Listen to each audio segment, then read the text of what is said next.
Hi viewers, నేను మీ doctor Radhikarani Akkineni, fertility specialist at doctor Radhika's fertility centre Kukatpally. ఈరోజు మన టాపిక్ ఆఫ్ డిస్కషన్ ఏంటంటే అన్మ్యారీడ్ ఉమెన్ ఎప్పుడైనా వాళ్ళకి అన్వాంటెడ్ ప్రెగ్నెన్సీ వచ్చినప్పుడు వాళ్ళు నెక్స్ట్ ఎట్లా ప్రొసీడ్ అవ్వాలనే టాపిక్ గురించి మనం డిస్కస్ చేసుకుందాం. అంటే నేను ప్రీమ్యారిటల్ సెక్స్ అండ్ అబార్షన్స్ని నేను ఎంకరేజ్ చేస్తున్నానని కాదండి. ఈ వీడియోని ఎందుకు చేస్తున్నానంటే చాలామంది అన్మ్యారీడ్ ఉమెన్ వాళ్ళు ఒకసారి ఏమన్నా వాళ్ళు కన్సీవ్ అయ్యి వాళ్ళ ప్రెగ్నెన్సీని వద్దు అబార్షన్కి వెళ్దాం అనుకున్నప్పుడు వాళ్ళకి ఆ టైంలో చాలామందికి ఏం చేయాలో వాళ్ళకి అర్థం కాక వాళ్ళు వెంటనే వాళ్ళు ప్యానిక్ అయిపోవటం, లేకపోతే వెంటనే ఫోన్ పట్టుకొని గూగుల్ చేసేయటం.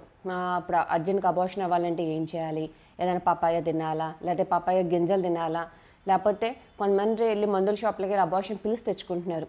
అది డోస్ ఎంత వాడాలో వాళ్ళకి ఐడియా లేదు, ఆ మెడిసిన్ ఏ విధంగా యూజ్ చేయాలో కూడా వాళ్ళకి ఐడియా లేదు. అలా తెలియకుండా వాళ్ళు వాడేసి చాలామంది వాళ్ళ ప్రాణాల మీదకి తెచ్చుకుంటున్నారనమాట.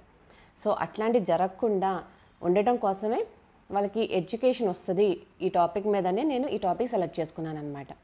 సో ఎప్పుడన్నా మీకు అన్వాంటెడ్ ప్రెగ్నెన్సీ మీకు వచ్చినప్పుడు వెంటనే ప్యానిక్ అవ్వద్దు. ఫస్ట్ మీరు చేయాల్సిన పని ఏంటంటే మీ నియర్ బై గైనకాలజిస్ట్ని వెళ్ళి కలవండి. మీరు డాక్టర్ని కలవగానే ముందు మీకు స్కాన్ అడ్వైస్ చేస్తారు.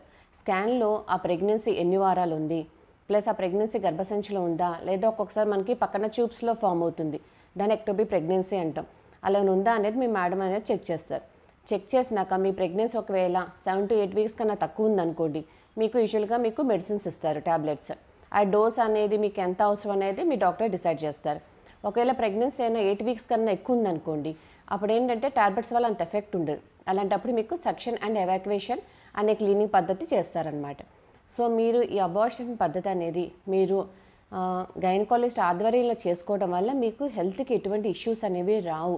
మీకు ఇంకా డోస్ ఎంత ఇవ్వాలి, అది ఏ విధంగా మీరు వాడాలనేది డాక్టర్ గారికి అవగాహన అనేది ఉంటుంది. ప్లస్ దాన్ని బట్టి మీకు కేర్ తీసుకొని చేస్తారనమాట. మీరు మీ సొంతంగా పోయి మీరు మందుల షాప్లో మందులు కొనుక్కొని ఆ డోసు తెలియక ఎలా వాడాలో తెలియక మీరు ఆ విధంగా చేసినప్పుడు ఏమవుద్దంటే ఒక్కొక్కసారి అబార్షన్ ప్రాసెస్ అనేది సరిగా అవ్వకపోవచ్చు, లేదా ఒక్కొక్కసారి కొన్ని పీసెస్ అనేవి గర్భసంచి లోపలే మిగిలిపోతాయి.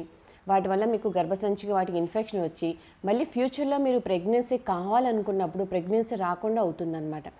అలాగే కొంతమందికి ఏంటంటే వాళ్ళకి ఎన్ని వారాలు ప్రెగ్నెన్సీ తెలియదు. కొంతమంది ఒక్కోసారి 6th, 7th మంత్ ప్రెగ్నెన్సీ కూడా వాళ్ళకి తెలియకుండా వెళ్ళి ట్యాబ్లెట్లు వేసుకొని వాళ్ళ ప్రాణాల మీదకి తెచ్చుకున్న కేసెస్ మేము ఎన్నో చూసామన్నమాట. అలాగే ఇందా నేను మీకు చెప్పినట్టు స్కాన్లో ప్రెగ్నెన్సీ లొకేషన్ తెలియాలి, అది గర్భసంచిలో ఉందా లేకపోతే పక్కన ట్యూబ్లో ఉందా అనేది. అలా కూడా తెలియకుండా చాలామంది వాళ్ళు ట్యాబ్లెట్స్ వేసుకొని ఆ ప్రెగ్నెన్సీ లోపల పగిలిపోయి వాళ్ళు లైఫ్ థ్రెటనింగ్ సిచ్యువేషన్స్ ఎంతోమంది తెచ్చుకున్నారనమాట. సో ఆ విధంగా కాకుండా మీకు ఎప్పుడన్నా అన్వాంటెడ్ ప్రెగ్నెన్సీ వచ్చినప్పుడు మీ డాక్టర్ని కలవండి. మీకు స్కాన్ చూసి మెడిసిన్స్ ఇస్తారు. మెడిసిన్స్ ఇచ్చాక డాక్టర్ మళ్ళీ మిమ్మల్ని ఒక 7 to 10 డేస్కి మళ్ళీ చెకప్కి రమ్మంటారనమాట. ఎందుకంటే ఇచ్చిన మెడిసిన్స్కి అబార్షన్ ప్రాసెస్ అనేది కంప్లీట్గా అయిందా లేదా, ఒకవేళ ఏమైనా చిన్న పీసెస్ ఏమైనా మిగిలి అనుకోండి, డాక్టర్ మళ్ళీ మీకు ఇంకో డోస్ ఇచ్చి అయిపోయేటట్టు చేస్తారనమాట. ఎప్పుడైనా మీరు సేఫ్ హ్యాండ్స్లో ఉండి ఈ పద్ధతిని మీరు చేయించుకోవాలి. Thank you.